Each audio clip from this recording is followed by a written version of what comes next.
آج ہم تاریخ کے ایک ایسے باب پر بات کر رہے ہیں جو سنسنی خیز بھی ہے اور کافی حیران کن بھی۔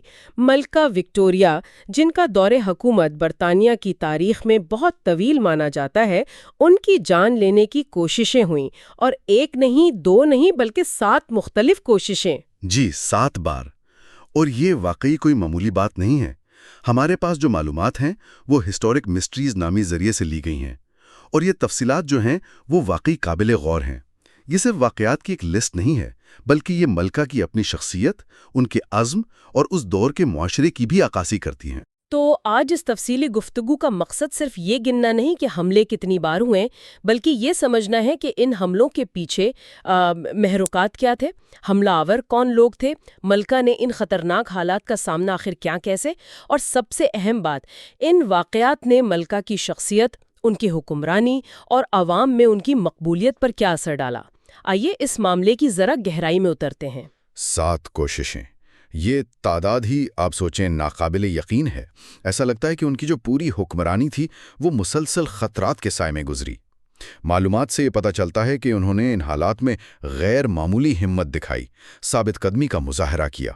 یہ صرف جسمانی طور پر بچنا نہیں تھا، میرا مطلب ہے ذہنی طور پر مضبوط رہنا بھی تھا۔ جی ہاں، بالکل۔ اور جو بات اس معاملے کو مزید پیچیدہ بناتی ہے وہ ہے حملہ آوروں کا تنوع اور ان کے مقاصد کا فرق۔ معلومات کے مطابق ان میں کوئی ایک آپ کہیں کہ پیٹرن نہیں تھا۔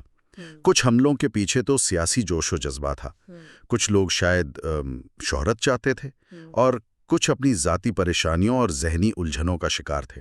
حملہ آوروں کے پس منظر بھی بالکل مختلف تھے۔ ایک 18 سالہ نوجوان سے لے کر آپ دیکھیں ایک سابق فوجی افسر تک، اور یہاں تک کہ ایک اخبار فروش بھی شامل تھا۔ اچھا، کچھ مخصوص مثالوں پر بات کرتے ہیں، کیونکہ تفصیلات سے ہی اصل تصویر واضح ہوتی ہے۔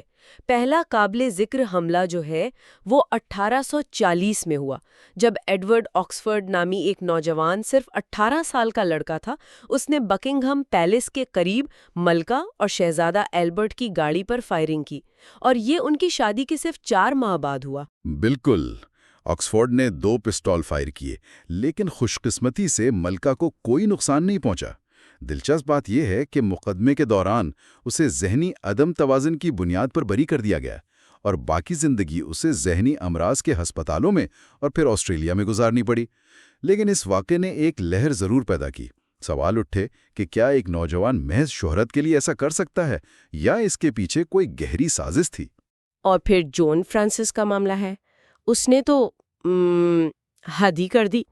معلومات بتاتی ہیں کہ اس نے 1842 میں ایک ہی ہفتے میں 2 بار کوشش کی۔ یہ بات کچھ عجیب نہیں لگتی؟ ایک ناکامی کے فوراً بعد دوسری کوشش۔ جی ہاں، یہ واقعی حیران کن ہے۔ پہلی بار جب فرانسس نے کوشش کی تو پسٹول یا تو چلا نہیں یا نشانہ چوک گیا۔ تو ملکہ اور شہزادہ ایلبرٹ نے سوچا کہ شاید یہ جان بوجھ کر کیا گیا ہے تاکہ حملہ آور کو پکڑا جا سکے۔ لہٰذا اگلے دن وہ جان بوجھ کر اسی راستے سے گزرے، اس بار زیادہ محافظوں کے ساتھ۔ فرانسس نے پھر کوشش کی اور اس بار اسے پکڑ لیا گیا۔ یہ ملکہ کی طرف سے ایک طرح کا جال بچھانا تھا جو ان کی ہمت کو بھی ظاہر کرتا ہے۔ یعنی خطرے کا علم تھا، پھر بھی وہ دوبارہ اسی جگہ گئیں تاکہ مجرم پکڑا جا سکے۔ یہ تو واقعی غیر معمولی جرأت ہے۔ فرانسس کا کیا بنا پھر؟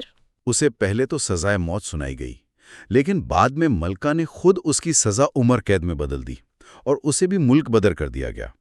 شاید وہ رحم دلی دکھانا چاہتی تھیں، یا شاید وہ یہ نہیں چاہتی تھیں کہ ایسے حملہ آور شہید بن جائیں۔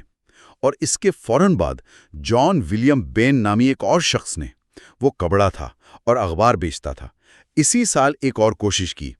اس کا پستول تو سنا ہے تمباکو اور کاغذ سے بھرا ہوا تھا، شاید صرف ڈرانے کے لیے۔ اسے بھی سزا ملی۔ اور پھر رابرٹ پیٹ کا حملہ 1850 میں، یہ شاید سب سے زیادہ ذاتی قسم کا حملہ لگتا ہے، کیونکہ اس میں گولی نہیں بلکہ ایک چھڑی استعمال ہوئی تھی۔ جی ہاں، رابرٹ پیٹ ایک سابق فوجی افسر تھا جسے ذہنی مسائل کی وجہ سے فوج سے نکالا گیا تھا۔ اس نے لندن میں ملکہ کی گاڑی کے قریب آ کر لوہے کی نوک والی ایک چھڑی سے ان کے سر پر وار کیا۔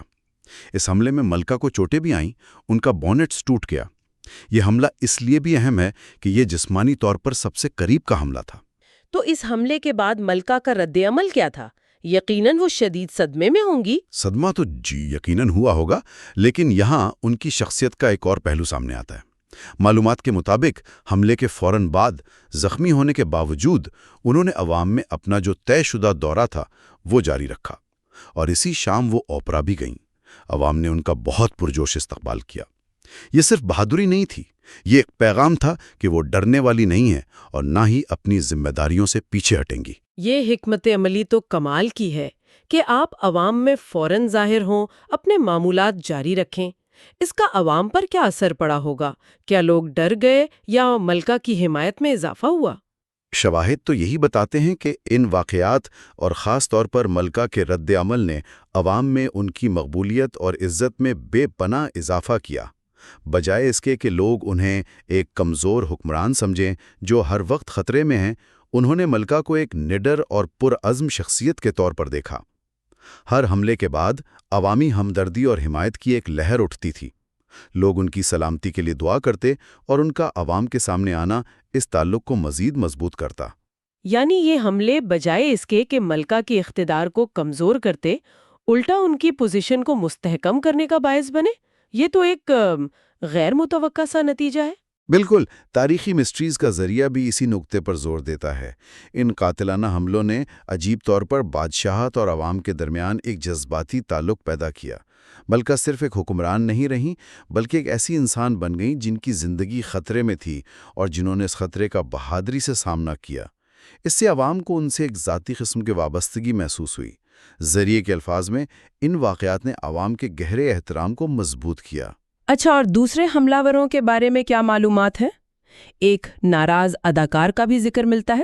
جی ہاں، 1849 میں ولیم ہیملٹن نامی ایک بے روزگار آئرش شخص نے ملکہ کی گاڑی پر پستول سے فائر کیا۔ اس کا مقصد بھی کچھ زیادہ واضح نہیں تھا۔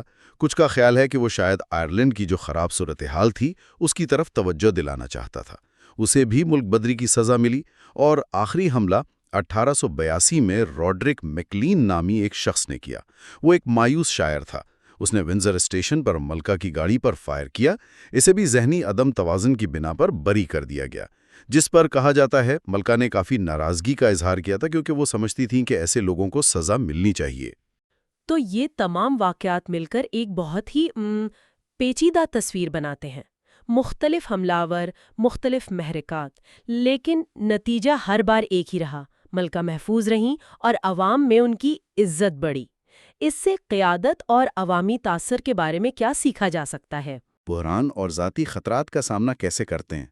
ملکہ وکٹوریہ کا پرسکون رہنا، عوام سے نہ کٹنا اور اپنی ذمہ داریاں جاری رکھنا، یہ سب عوام کے لیے طاقت اور استحکام کا پیغام تھا۔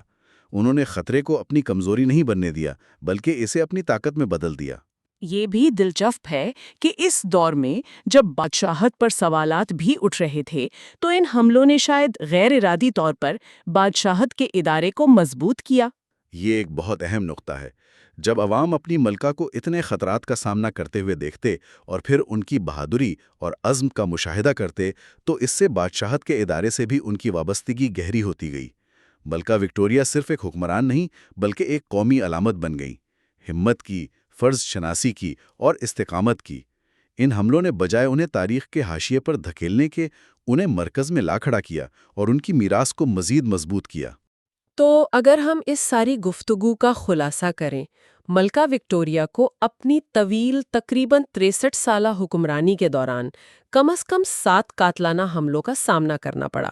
حملہ آور مختلف پس منظر اور مقاصد رکھتے تھے، جن میں ایڈورڈ آکسفورڈ، وہ نوجوان، جان فرانسس جس نے 2 بار کوشش کی، رابرٹ پیٹ، چھڑی والا حملہ، ولیم ہیملٹن، آئرش، جان بین، وہ کبڑا اخبار فروش، اور روڈرک میکلین شامل ہیں۔ جی، اور ان تمام واقعات میں جو کلیدی عنصر تھا وہ تھا ملکہ کا اپنا رد عمل۔ ان کی غیر معمولی ہمت، حملوں کے فوراً بعد عوام میں آنا، جیسے پیٹ کے حملے کے بعد اوپرا جانا، اور معمولات زندگی کو جاری رکھنے کا عزم۔ ان چیزوں نے نہ صرف انہیں محفوظ رکھا بلکہ عوام میں ان کی مقبولیت اور احترام کو بے حد بڑھا دیا۔ یہ حملے ان کی کمزوری کی علامت بننے کے بجائے ان کی طاقت اور عوام سے ان کے گہرے تعلق کی علامت بن گئے۔ بالکل، ہسٹورک مسٹریز سے حاصل کردہ ان معلومات کی روشنی میں ملکہ وکٹوریہ کی کہانی صرف ایک طویل حکمرانی کی داستان نہیں ہے، بلکہ یہ ذاتی خطرات کے سامنے غیر معمولی ہمت اور عوامی تاثر کو اپنی قیادت کے حق میں استعمال کرنے کی ایک شاندار مثال بھی ہے۔ جی ہاں، اور یہ ہمیں آج بھی سوچنے پر مجبور کرتا ہے کہ آج کے دور میں بھی جب رہنماؤں کو مختلف قسم کے دباؤ اور خطرات کا سامنا ہوتا ہے تو ان کا رد عمل عوام کے ساتھ ان کے تعلق کو کیسے متعین کرتا ہے۔ کیا مشکلات کا سامنا کرنا آج بھی کسی لیڈر کی عوامی حیثیت کو مضبوط کر سکتا ہے یا زمانہ بدل گیا ہے؟ ملکہ وکٹوریہ کی مثال کم از کم یہ ضرور بتاتی ہے کہ بحران کے لمحات میں قیادت کا اصل امتحان ہوتا ہے، اور اس امتحان میں کامیابی تاریخ پر ایک دیرپا اثر چھوڑ سکتی ہے۔ یہ یقیناً غور طلب بات ہے کہ قیادت، عوامی تاثر اور مشکلات کا آپس میں کیا تعلق ہے۔